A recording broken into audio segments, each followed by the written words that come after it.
नमस्कार। प्रादेशिक समाचार के साथ मैं पूनम करकेट्टा। पहले मुख्य समाचार। प्रधानमंत्री नरेंद्र मोदी कोरोना टीकाकरण के बारे में आज सभी मुख्यमंत्रियों के साथ वीडियो कॉन्फ्रेंसिंग के जरिए विचार विमर्श करेंगे।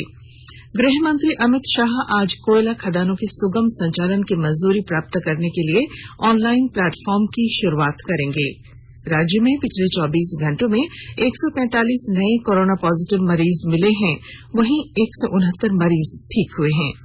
और जलवायु परिवर्तन और पश्चिमी विक्षोभ के कारण रांची समेत राज्य के कई हिस्सों में 50 साल में पहली बार जनवरी महीने में न्यूनतम तापमान 15 डिग्री से ऊपर दर्ज किया गया। और अब समाचार विस्तार से। कोविड-19 महामारी के खिलाफ देश एकजुट होकर लड़ रहा है। आप भी हमारे साथ सुरक्षा और बचाव के 3 आसान एहतियाती उपायों का संकल्प लें। मास्क पहनें, 2 गज की दूरी है जरूरी, सुरक्षित दूरी बनाए रखें, हाथ और मुंह साफ रखें। प्रधानमंत्री नरेंद्र मोदी आज सभी राज्यों के मुख्यमंत्रियों के साथ वीडियो कॉन्फ्रेंसिंग के जरिए बातचीत करेंगे। प्रधानमंत्री कार्यालय ने बताया है कि बातचीत के दौरान कोविड की स्थिति और कोविड टीकाकरण शुरू करने के बारे में विचार विमर्श हो सकता है। प्रधानमंत्री ने उच्च स्तरीय समीक्षा बैठक के बाद देश में 16 जनवरी से कोविड टीकाकरण अभियान शुरू करने की घोषणा की थी। देश के औषध महानियंत्रक ने भारत में निर्मित कोविशील्ड और कोवैक्सीन टीके के आपातकालीन इस्तेमाल की अनुमति दे दी है। इन टीकों की सुरक्षा और प्रभाव के मूल्यांकन के बाद ये निर्णय लिया गया है। यह वैक्सीन सबसे पहले लगभग 3 करोड़ स्वास्थ्य देखभाल कर्मियों और अग्रिम पंक्ति के कर्मचारियों को लगाया जाएगा। इसके बाद 50 वर्ष से अधिक की आयु के व्यक्तियों और इससे कम आयु के गंभीर बीमारियों से पीड़ित लोगों को ये टीका दिया जाएगा। केंद्रीय शिक्षा मंत्रालय ने कोविड महामारी के कारण विस्थापित हुए बच्चों की पहचान करने, स्कूलों में उनके दाखिले और उनकी शिक्षा जारी रखने के बारे में दिशा निर्देश जारी किए हैं। मंत्रालय ने कहा है कि कोविड-19 महामारी की वजह से स्कूल छोड़ चुके बच्चों की शिक्षा जारी रखने के लिए प्रत्येक राज्य और केंद्र शासित प्रदेश को रणनीति बनानी चाहिए।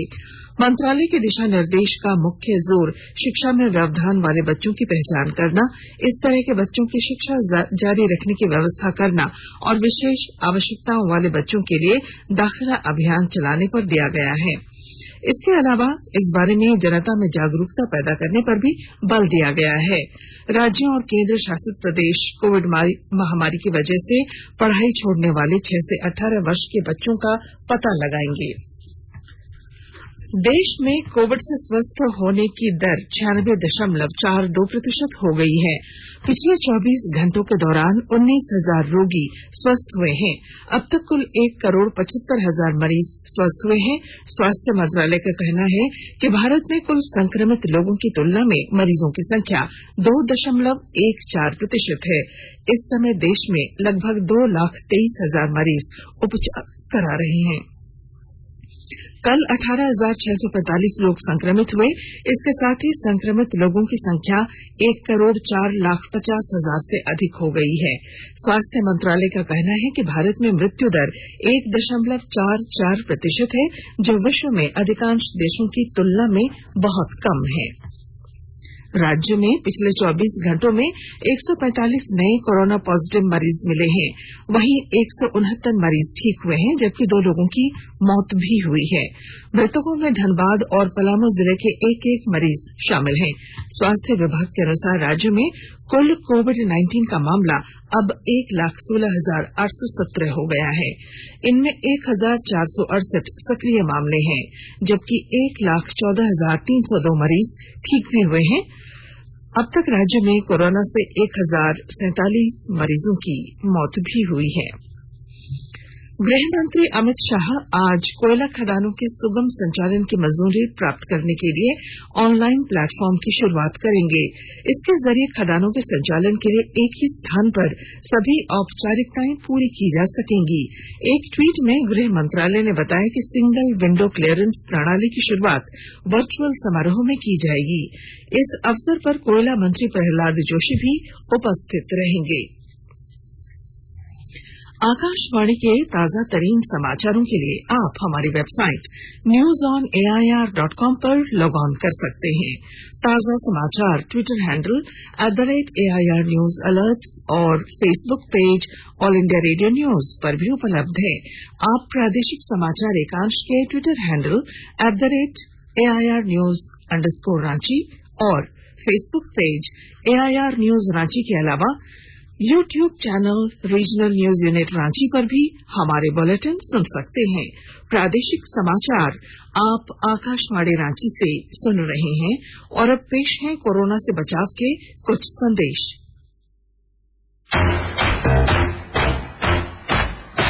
चलो मिलकर शुरुआत करें, चलो एक फैसला आज करें, मास्क नहीं तो टोकेंगे, कोरोना को रोकेंगे, चलो इस राजा करते हैं, चलो इस राजा करते हैं, मास्क नहीं तो टोकेंगे, कोरोना को रोकेंगे।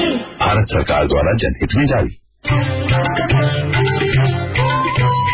कोविड-19 से बचाव और सुरक्षित रहने के 3 उपाय। मास्क लगाएं, 2 गज दूरी है जरूरी, सुरक्षित दूरी रखें, हाथ और मुंह साफ रखें। प्रादेशिक समाचार में आपका फिर स्वागत है। प्रधानमंत्री नरेंद्र मोदी कल दूसरे राष्ट्रीय युवा संसद महोत्सव के समापन समारोह को वीडियो कॉन्फ्रेंसिंग के जरिए संबोधित करेंगे। 1 सप्ताह तक चलने वाले कार्यक्रम का आयोजन युवा कार्य और खेल मंत्रालय कर रहा है। हर साल मंत्रालय भारत की युवा शक्ति के प्रतीक स्वामी विवेकानंद की जयंती के अवसर पर इसका आयोजन करता है। इस वर्ष समारोह का आयोजन वर्चुअल तरीके से किया जा रहा है और सभी राज्य इसमें भाग ले रहे हैं। राष्ट्रीय युवा महोत्सव के मुख्य कार्यक्रमों में प्रदर्शनियों और सांस्कृतिक कार्यक्रमों का आयोजन, बौद्धिक चर्चाएं, युवा कलाकारों के शिविर, सेमिनार, साहसिक कार्यों से संबंधित कार्यक्रम और मार्शल आर्ट प्रतियोगिताएं शामिल हैं। सिमडेगा जिले में विशेष केंद्रीय सहायता योजना के तहत सौर ऊर्जा चालित लिफ्ट इरिगेशन की 130 योजनाएं प्रगति पर हैं। इनमें 90% काम पूरा हो चुका है। विस्तृत जानकारी दे रहे हैं हमारे सिमडेगा संवाददाता।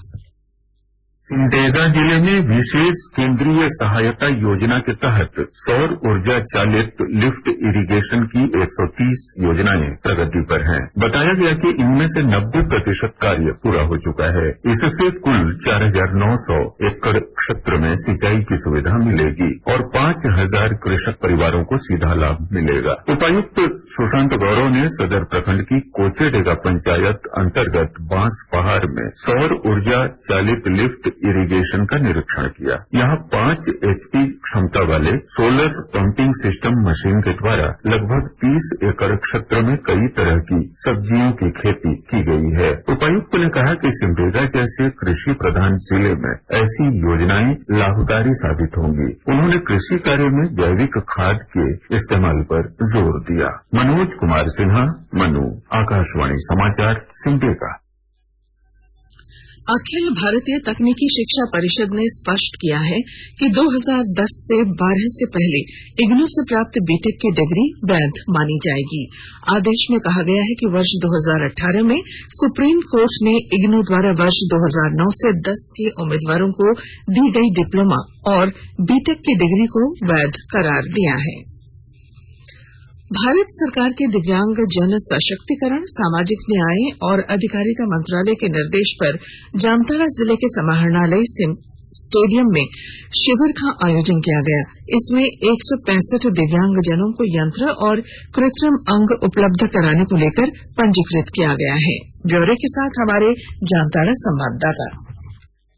भारत सरकार के दिव्यांग जन सशक्तिकरण, सामाजिक न्याय और अधिकारिता मंत्रालय के निर्देश के आलोक में शुक्रवार को समाहरणालय स्टेडियम में शिविर का आयोजन किया गया। जिला समाज कल्याण विभाग जामताड़ा की ओर से आयोजित इस शिविर में दिव्यांग जनों को यंत्र एवं कृत्रिम अंग उपलब्ध कराने को लेकर मूल्यांकन एवं मापन किया गया। जिला समाज कल्याण पदाधिकारी स्नेह कश्यप ने बताया कि शिविर में 165 दिव्यांग जनों का यंत्र एवं कृत्रिम अंग उपलब्ध कराने को लेकर पंजीकृत किया गया है। उन्होंने बताया कि इस विभाग की ओर से जरूरतमंद दिव्यांग जनों को निःशुल्क यंत्र एवं कृत्रिम अंग उपलब्ध कराए जाएंगे। सुभाष प्रसाद सिंह, आकाशवाणी समाचार, जामताड़ा। पश्चिमी सिंहभूम जिला पुलिस और सीआरपीएफ की 60 बटालियन ने टेबो थाना क्षेत्र से नक्सली संगठन पीएलएफआई के 2 सदस्यों को गिरफ्तार किया है। इनके पास से एक देसी बंदूक, motorcycle, wireless set, 10 mobile phone और नक्सली पर्चे बरामद किए गए हैं। चक्रधरपुर के अनुमंडल पुलिस पदाधिकारी नाथू सिंह मीणा ने बताया कि नक्सली संगठन पीएलएफआई दस्ते के बारे में गुप्त सूचना प्राप्त हुई थी। छापेमारी के दौरान लोवाहातू के जंगल में मोटरसाइकिल से भाग निकल रहे 2 लोगों को घेर कर पकड़ा गया। तलाशी के दौरान उनके पास से देसी बंदूक और अन्य सामान बरामद किए गए। पुलिस ने दोनों आरोपियों को गिरफ्तार कर न्यायिक हिरासत में भेज दिया है। झारखंड में पुलिस ने विभिन्न नक्सली संगठनों के 22 नक्सलियों पर इनाम घोषित किया है। इन नक्सलियों में सबसे अधिक 12 भाकपा माओवादी के हैं, जबकि 6 पीएलएफआई और 4 टीपीसी के नक्सली इसमें शामिल हैं। पुलिस ने इन सभी नक्सलियों की फोटो जारी की है और सूचना देने वाले को इनाम देने की घोषणा की है।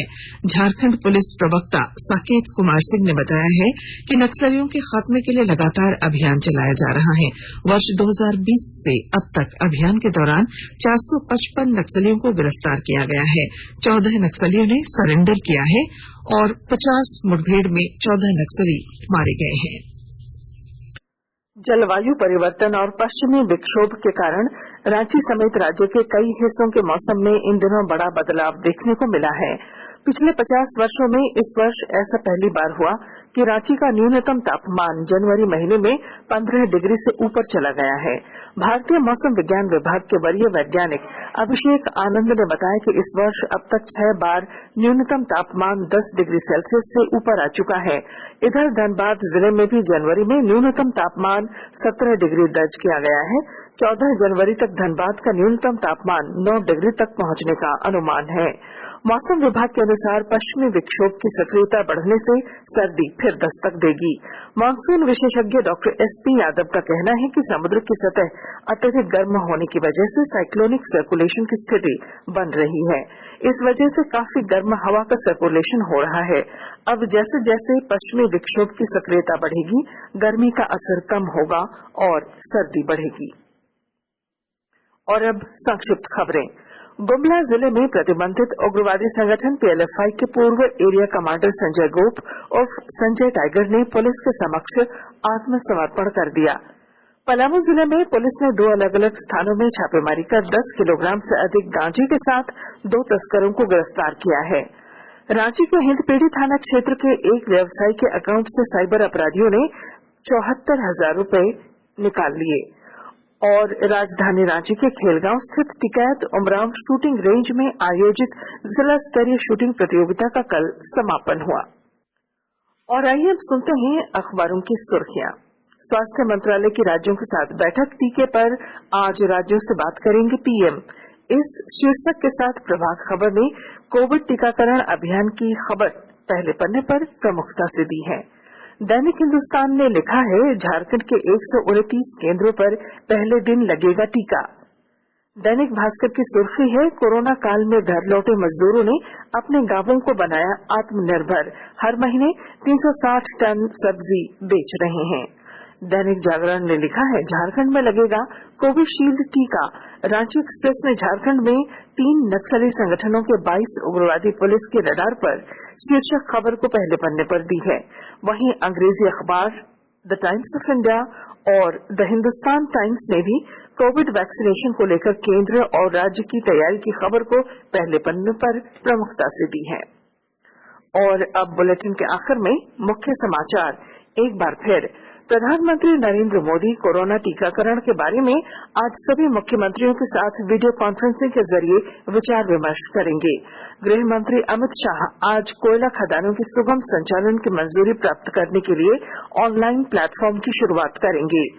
राज्य में पिछले 24 घंटों में 145 नए कोरोना पॉजिटिव मरीज मिले हैं, वहीं 169 मरीज ठीक हुए और जलवायु परिवर्तन तथा पश्चिमी विक्षोभ के कारण रांची समेत राज्य के कई हिस्सों में 50 साल में पहली बार जनवरी महीने में न्यूनतम तापमान 15 डिग्री से ऊपर दर्ज किया गया। और इसके साथ ही आकाशवाणी रांची से प्रादेशिक समाचार का ये बुलेटिन समाप्त हुआ। नमस्कार। घर में रहिए, सुरक्षित रहिए और सुनते रहिए आकाशवाणी।